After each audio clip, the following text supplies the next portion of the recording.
Ay, gusto ko si Goblin. Alam niyo ba yun, mga loves? I like the songs sa Goblin. Bago pa na, si Ann Curtis dyan kay Gong Yoo. Nauna ako kay Ann Curtis. Ann Curtis, me. Nauna ako sa'yo, girl. Joke lang, Ann. Every time I close my eyes, oh, I always see those eyes. So I wanted to forget all the pain since we've... Hi, what's up, YouTube? Charot. Well, anyway, mga loves, welcome back to my channel. And yes, this one right here, that one is really a mess. That one? Mga loves, please huwag niyo napansinin yan dahil for some reason, it's really getting bigger and it's really giving me a lot of trouble in my fez. But anyway, well, this is not what we're gonna talk about right now, because what we're gonna talk about right now, mga loves, is how to do the DIY balayage. So, I've been really dreaming of having a hair like that kasi, gusto ko nag-highlight. Ito yung color ng hair ko ngayon. It's kind of pretty for me. Oh, by the way, this is my bare face. No makeup whatsoever. No lipstick. Just this stupidity like that. I'm not perfect. Kaya meron akong ganyan. I'm not an alien. So, as you can see, the color of my hair, the last time that I had a review with the Revlon 3D color ash brown. So, ito yung effect niya for me. Basically, this is really a do-it-myself balayage. Really thinking if, oh my gosh, is it gonna be worth it for me? Is it gonna be like, bagay ba sa hair ko? Kasi kapag hindi bagay sa hair ko, then I'm gonna wait like maybe a week before ako color ulit.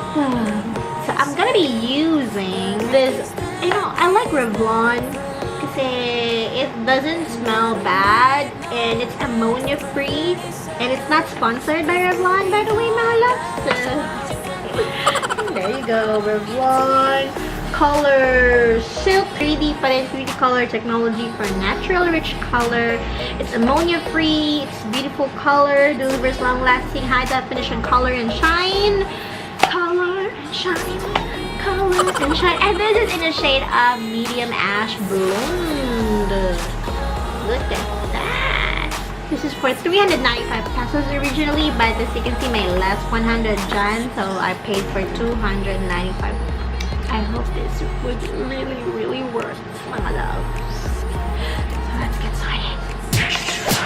Okay, so we have these two tiny teeny weeny rubber bands right here, and I'm gonna be using this to section my hair. Uunahin natin, mga loves, ang nasa bottom part ng aking hair kasi it would be easier to do the sectioning is ganun ang mangyayari.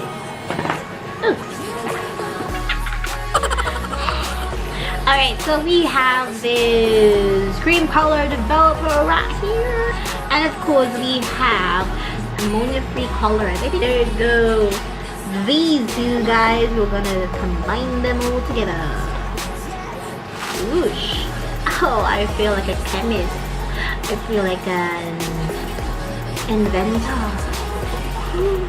Oh, that's wrong. You don't have to sniff it. First, do it the suyop thingy. Wag ha. Ayaw suyo pa. Sabi yung suyop. Like that. Zipper. Oh my gosh. Then according to the instructions, you have to shake it vigorously. Oh my gosh, it's really coming out. So you really have to close it right back. Oh shit. Close your eyes. Close your eyes. Give me your hands, darling. Do you feel my heart beating? Do you understand? Oh, it's spilling on me. So don't forget to misplace your brush because it's very important. put it in her. Ooh, look at that view. Oh, Lord Jesus, please help me, Lord. Para mag-work out ito akong do it yourself. This is gonna be a do it yourself balayage ombre.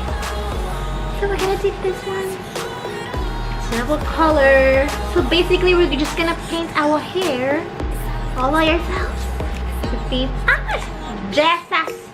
Jesus is Christ! So clumsy. So gagawin na yung mga sides. Okay.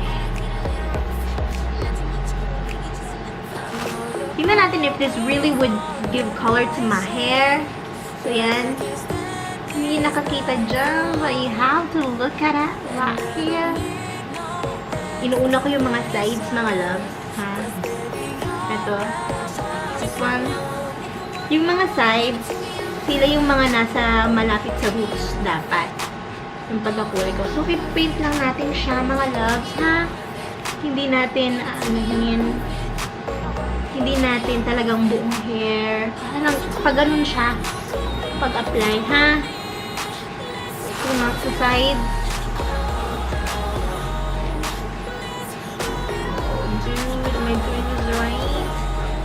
And then, this one, side din, hanggang sa dulo ng walang hanggan. Ayan. So, you can wear your oldest shirt, mga loves.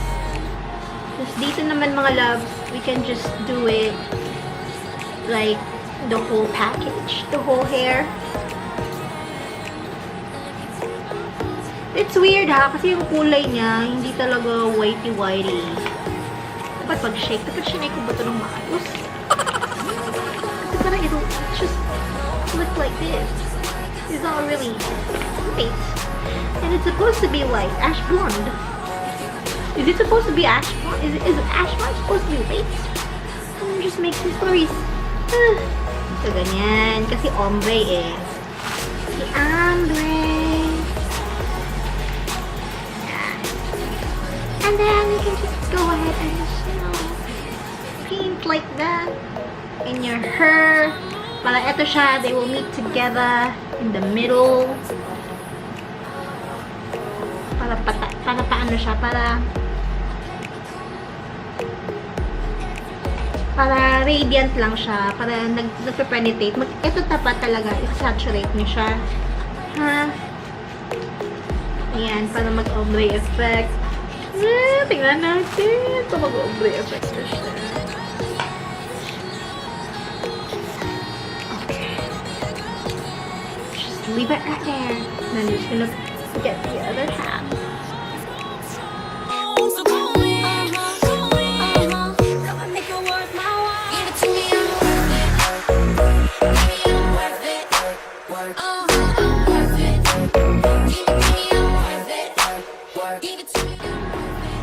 Ay, gusto ko si Goblin. Alam niyo ba yung mga loves? Kung nakikita yung previous vlogs ko, I mentioned, I like Goblin! Because I finished it, yung teleserye na yan, I finished it January pa. January or Feb? Mga ganun. Hindi pinalabas yun sa ABS. Tapos na yan, kasama ni Kim Bok-chu.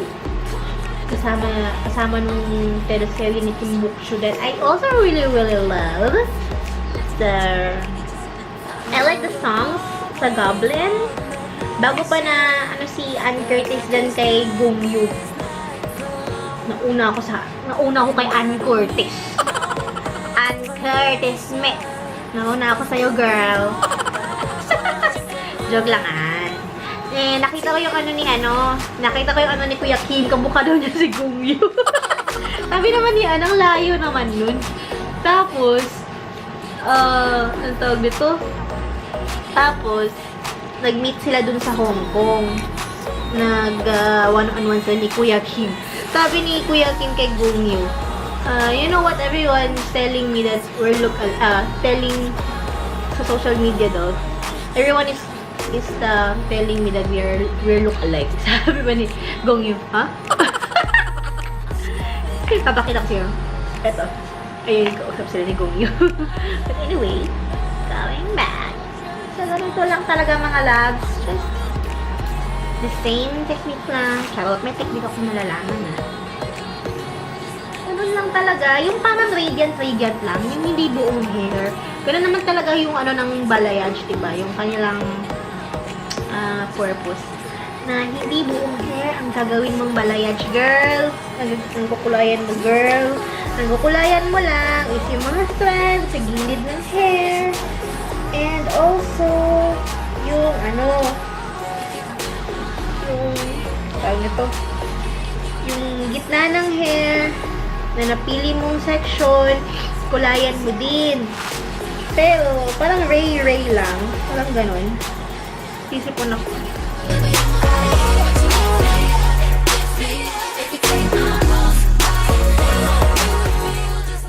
Ayun. So, eto na mga loves. As you can see, ginawa ko na lang talaga yung kanilang ginawa ko sa ibang part. Yung sa sides ang una. And then, feather light lang yung sa gitna. And then, dito sa dulo, yun yung mga ombre.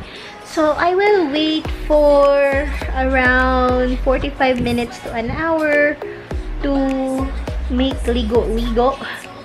And to use the conditioner right here.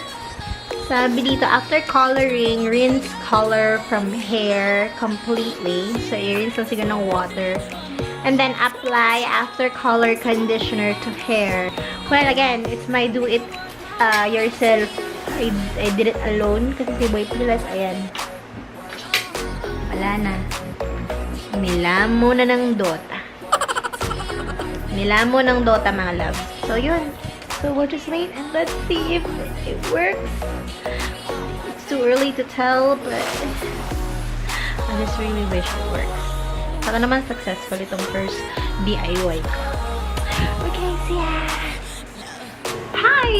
Okay, so mga loves, this is actually the final presentation ng aking balayage. Kinulot ko na lang siya para makita yung mga ibang highlights. Hindi mo siya highlights. Yung ibang kulay na ano sa kanya. So, nakita niya yan.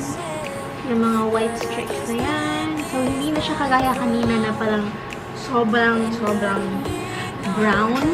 So, meron na siyang in a way, mga highlights. Highlights yan. Yan. O, diba? But then, I suggest if you would like something na better, na parang visible talaga sa hair nyo. Kaso, diba sabi ko kanina, dapat balayage ombre. However, hindi nyo na-penetrate na mabuti kahit 1 hour ko siya inano dahil medium ash blonde yung color. So, if you want na visible masyado si ombre, so yun, it should be like yung mga blonde or mga bleach. Pwede niyo siyang i-ombre dito na part. Kahit na hindi naman na-achieve yung kulay talaga na gusto ko na mag-penetrate dito sa buhok ko, okay din naman siya. Maganda din naman sa tingnan. Diba? Bonggang-bongga. Pwede na pang party, mga loves. But again, if gusto nyo yung color ng balayage nyo na very visible, na hindi kagaya nito na parang nag-ano lang siya, parang straight lang siya, and parang pag kung ganun mo lang, yun lang. But you can definitely say that my hair right now is in dual tone or in dual color. Hindi kagaya kanina na isang kulay lang. So, especially if pinulot siya kagaya nito. Okay, so mga loves, thank you so much. Again, please, if you like this video, please hit like, mga loves, comment below, and also subscribe sa mga hindi pa nakapag-subscribe, and please hit that bell button right there para ma-notify kayo sa aking mga next videos. So, marami pa akong naisip na concept, marami pa akong naisip na video, so I hope that you will just stay around and support me. Maraming salamat mga loves! Hanggang sa muli! Charot! Muli! Hanggang sa muli mga loves! I love you! Look as good as the day I met you. I forget just why I left you. I was insane.